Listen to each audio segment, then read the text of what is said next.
Gade's defenses may be wearing thin, but Carthage does not appear to be able to fight in two places at once. This may prove to be their undoing. Hello, Legion. This is Hadrian. Thank you for being here. Let's play some more Old World. In our early access series, we are down to the wire here. We have this episode, the next one, and the one after that. Then we're going to take a break from Old World for a while. The next time I play the game on the channel after that will probably be a new series after I've had some time to really get comfortable with some of the mechanics off stream, as I've mentioned a few times. But we are going to finish up this particular campaign with what looks to be a successful military rout of Carthage. They have given me a little bit of a run for my money up in Gates. And it comes largely down to the fact that, as I've mentioned multiple times, the orders system that this game uses is kind of revolutionary compared to the game that we will often think of when we think of this game in terms of genre, which is Civilization 6.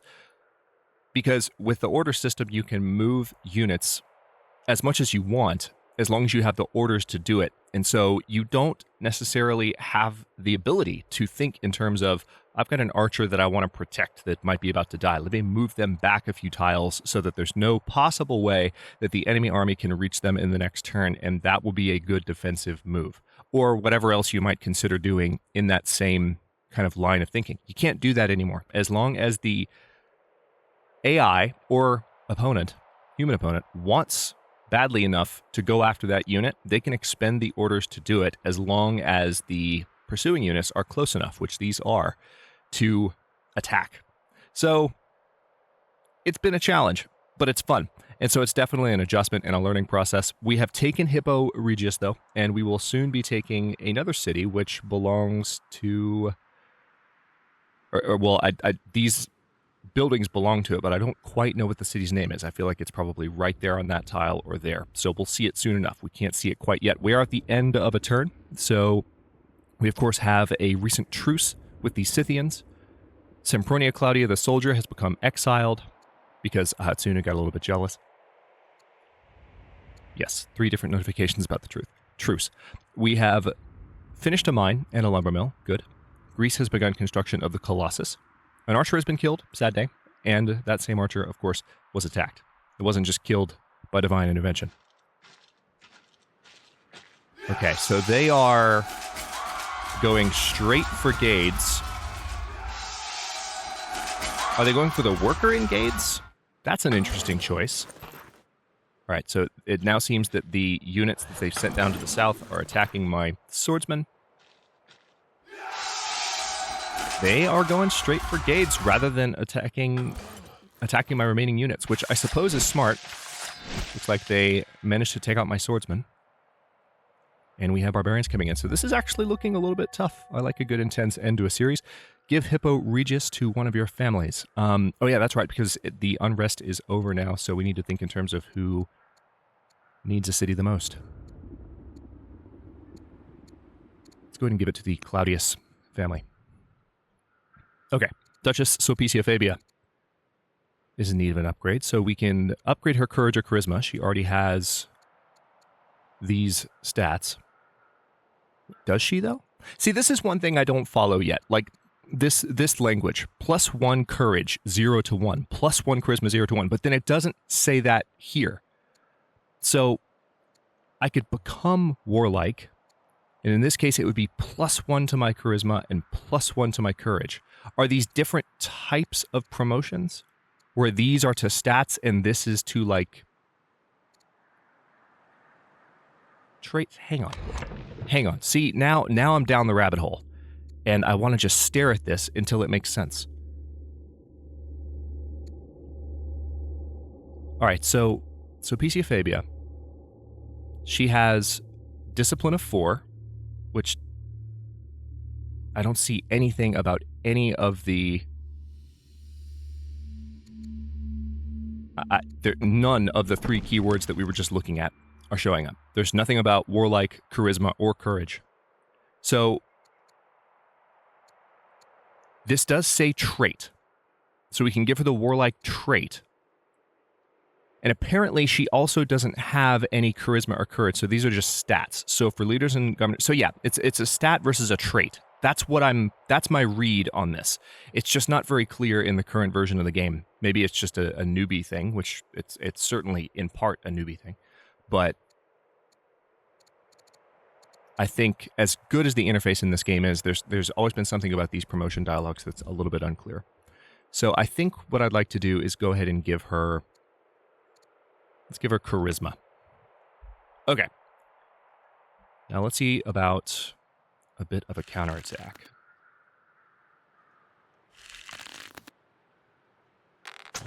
These slingers are shockingly strong compared to my archers here, which is kind of funny. I have multiple settlers that have finished training up. We have one in Beneventum, one in Antium, and one in Roma. So I have a maceman that is done here. Can we rush you by any chance? Nope. The city's not developed enough to rush.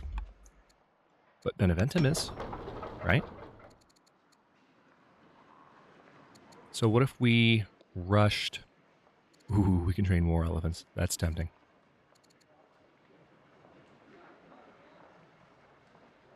It has 20 hit points, which is ironically the same as a spearman.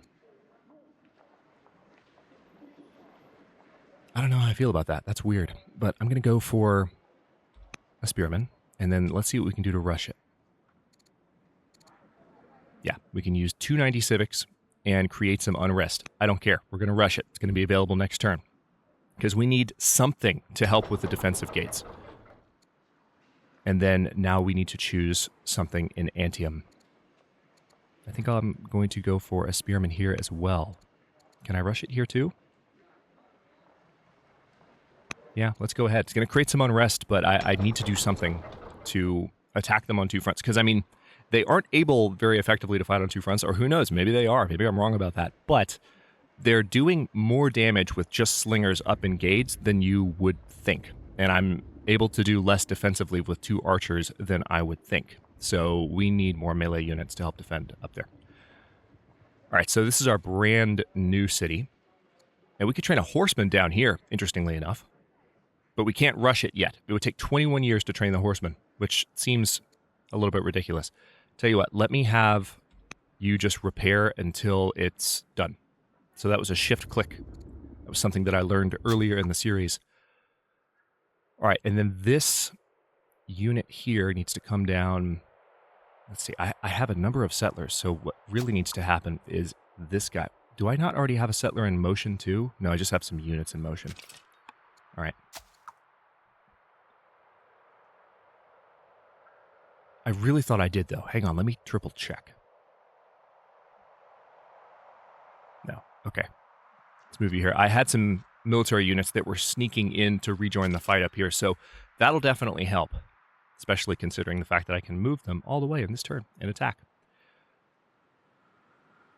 So let's go ahead and do that, actually. In your face. Surprise. And then if we move this maceman, it's going to take a little bit longer. That's 5 orders. But again, it's getting some defenses up there to help offset that Carthaginian onslaught, annoying as it is. All right, so we're going to be able to settle that. And we have some settlers ready. Honestly, more settlers than I need, but we can use those for Numidian city sites that we haven't quite cleared yet. We created one because we thought we might have a barbarian city over here. And then it was already taken by Carthage, which we discovered as we got closer. So let's go ahead and do some counterattacking. This is our spearman. And we need to hit, really, we just need to hit everybody as hard as we can. Let's go ahead and hit you.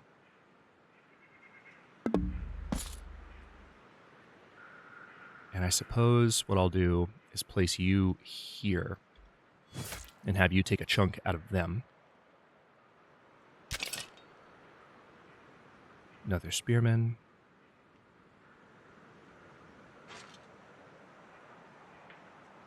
Yeah, I want to hit the swordsman as much as possible. Again, there doesn't appear to be any strength reduction from weakened units. So I think with that in mind, I need to kick the thought out of my head that I might sometimes consider in Civ 6 that let me damage as many different units as possible. And because there's no strength reduction, my objective should be to eliminate units as quickly as I can.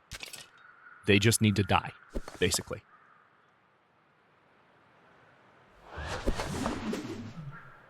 All right, so that should be the end of that unit, if I'm reading the interface correctly. Yes, that's what that noise means. So that unit's gone. Thankfully. I can go ahead and move you here. And attack. Oh, good, we can kill that swordsman too with our archer. Okay, that was a pretty effective counterattack. That's kind of what I was expecting this force to be able to do once push came to shove. So that happened. And did I already fight with you? No, I didn't. Oh, yes, I did. Yes, I did. We're good. Okay. Feeling a little bit better now. That was an interesting opening to the episode for sure. We do still have these units here. We don't have enough to buy the lumber that we need to upgrade this unit, but we'll have enough lumber per turn. We have a much better lumber income now. So that's been nice. And yes, I'm aware I built a lot of workers. I'm kind of enjoying the fact that we're building up our economy so quickly. And I'm sure that as I adjust to different play styles and kind of learn the best and most efficient way to play for me, because I always play games a little bit differently than the typical min-max style player. I'm not a min-maxer. I do tend to get into games with my imagination a little bit more. And so building lots of workers so that we can really flesh out the empire with improvements and roads is more appealing to me, just visually, even if it doesn't always make sense from a gameplay perspective. It makes sense from a story perspective to me a lot of the time. Even if the story isn't the one that you always want to watch, it's the one that I usually want to play. And I'm a little bit salty right now over the whole Shirley Curry thing. Go to Twitter if you want to read about it. I posted about it this morning, but it's just so frustrating. So I'm like feeling more defensive about my play style right now because of how much I relate to some things that she's talked about lately. But that's the way that I've always been on the channel, is that I play games with my imagination and I focus kind of on the emergent narrative that kind of takes place rather than just thinking, oh, okay, what's the best possible strategy so I can kick the most butt? And in this case, I just have enjoyed having lots of workers. So we're 4 years away from the Great Lighthouse here. Now, one thing I haven't messed around with too much, hang on, let me just take a look at this, is, yeah, I haven't messed around with improvements yet to existing buildings.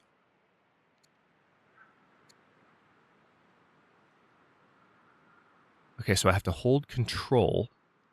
Now, why can't I do this is the question, because this is the Odeon. This might be bugged because this is an older save. The most recent update, as I've mentioned in the last episode, the first level Odeon, the first level amphitheater is now called an Odeon, and then what was called a hippodrome is called an amphitheater. And so they've just changed the levels because I think they realized, a hippodrome is a different type of mega theater, if you want to use that phrase, from a coliseum, rather than something that upgrades to a coliseum. So they went with Odeon, amphitheater, coliseum as the progression. But for whatever reason, I can't do this, weirdly enough. I'm holding control. Not doing it. I'm clicking. It's not doing it. Okay. And it has nothing to do with culture. So might just have to do with the fact that this is a save that's been around for a little bit. So let's move you here. I can put a quarry on top of this hill. A hamlet would do what? Adjacent theaters and baths would get... Let's just go ahead and do a quarry. There. How about that?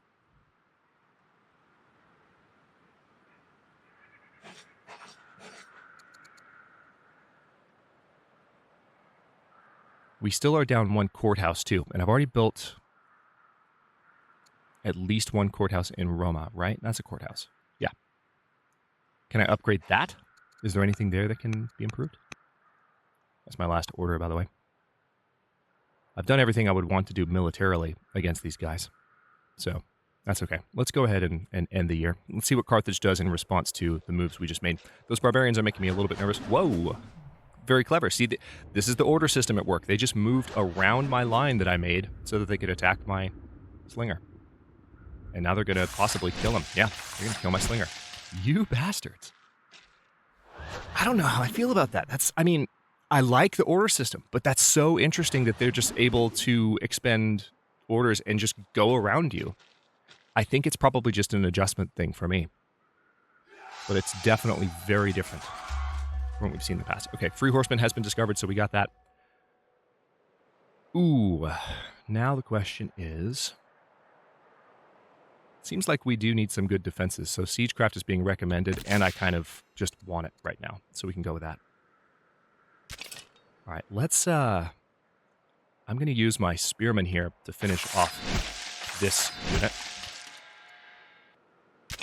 We have this Spearman that is ready to roll, but I think what I'd rather do with them is come up and defend Gades. I'm assuming that having the military unit helps defensively with the city somewhat.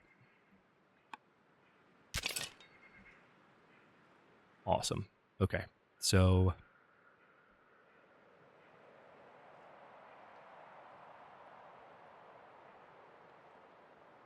See, normally I would think in terms of, am I endangering this unit by placing them too close to the front line? But again, because of this system, it really doesn't matter. Like, you can put them there. They'll be in as much danger than they would be if I put them closer to my other units.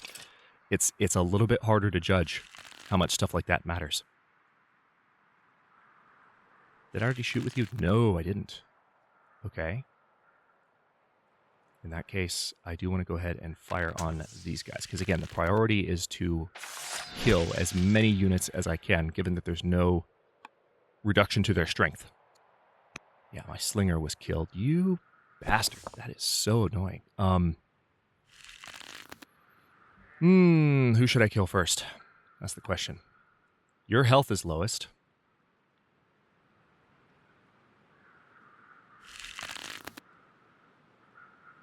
But I feel like, yeah, we're going to put this archer here. And have them fire on these guys.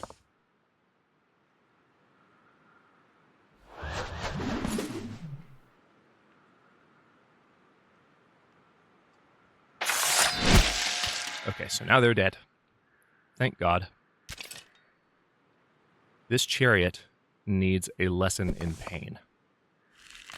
And we're going to give it to him.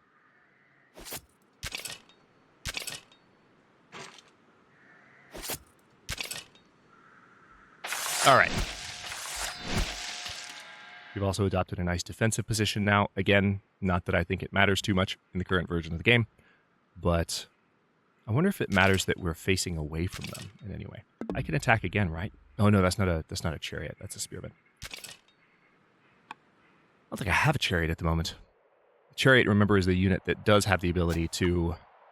Yeah, we have this city outpost. I want to go ahead and get you all the way down here, so that we can settle that before too much longer.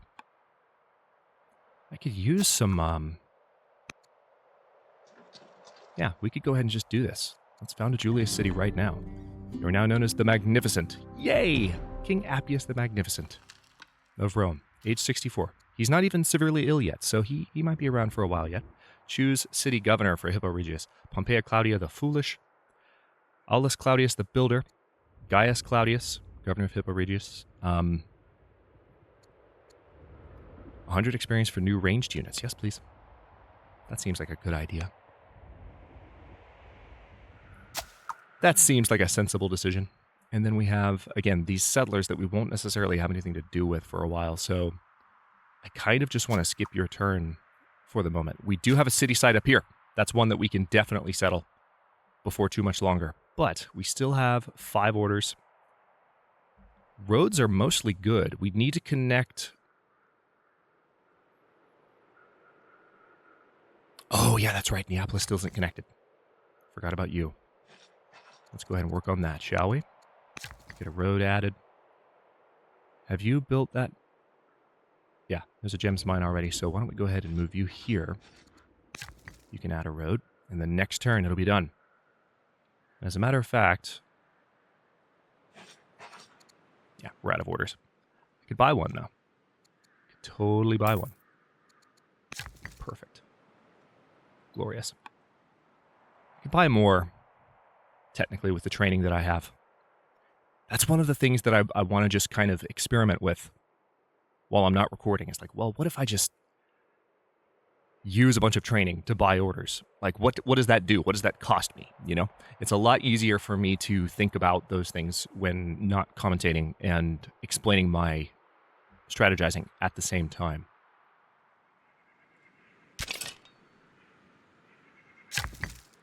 Can I attack with this worker?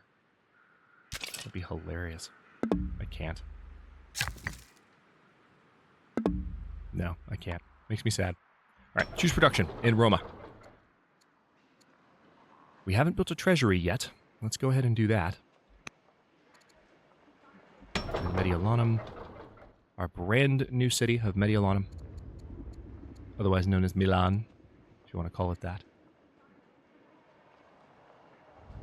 Let's go ahead and build a forum. We don't need another worker. We've got plenty of workers at this point, because again, they don't disappear the same way they do in Civ 6, so I can bring them down and have them continue to work on cities that are not fully built up, rather than continuing to have my workers hang out at particular cities.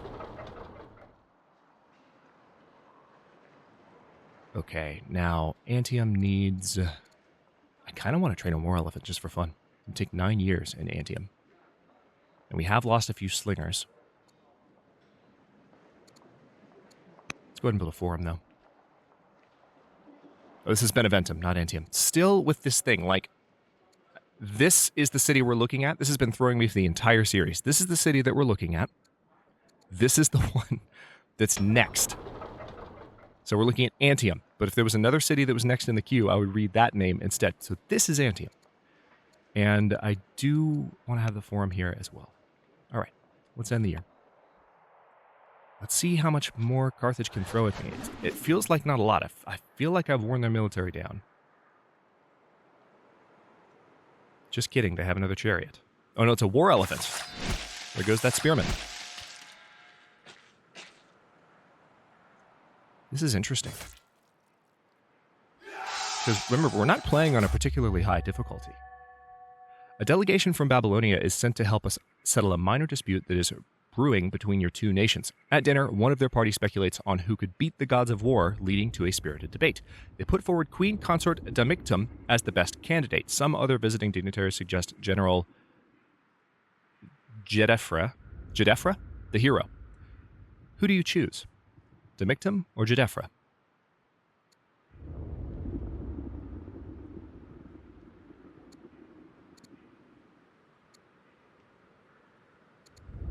Our own Jedefra? No, that's an Egyptian general.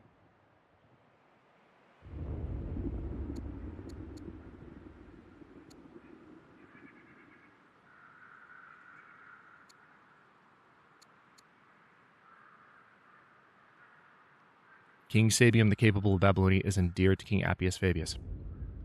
King Narmer the Able is disappointed with King Appius Fabius. Okay, well, that's an interesting event. let's endear the King of Babylon to us a little bit. Appius Fabius the Magnificent. That's really satisfying. I like that a lot. We're going to skip the settler's turn, skip that settler's turn. And yeah, I'm going to go ahead and start bringing some of these workers down to other cities. Like, let's bring you down here. And we're not going to do too much of that at once, because again, we only have so many orders, and I'd prefer to use my orders on military matters. But I do want to go ahead and get some of my workers down that direction. So, barbarian problem, slightly. We can eliminate those guys.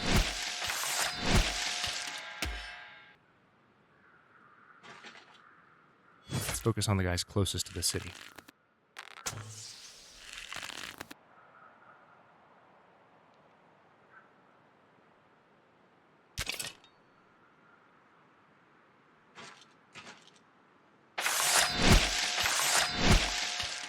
All right, so that's been dealt with. This is going to be a little tougher because we're looking at a war elephant, a chariot, another war elephant, and a slinger. Carthage is not going down without a fight. I wouldn't have it any other way, personally. But they are not going down without a fight. Let's have a look at what's going on in this city, which we still have not discovered. Where is it? Good God. Utica. Okay, now we've found it. So we can start attacking Utica.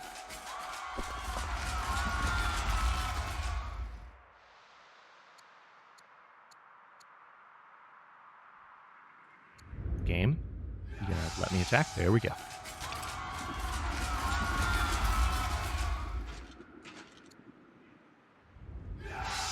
It's taking a fair amount of effort to wear this city down. Spurius the Younger, we can upgrade his courage, so he does have the courage stat already. We can give him hardy, which gives him additional fatigue limit, or shield bearer, which gives him damage bonuses versus ranged units. Yeah, let's go ahead and do that. They've been messing me up with slingers for a lot of the series, so we don't have that many orders left. But it's okay. I just want to focus on Utica for now. Perfect. Can I order you to attack? At least? No, I can't? Alright. Now I can.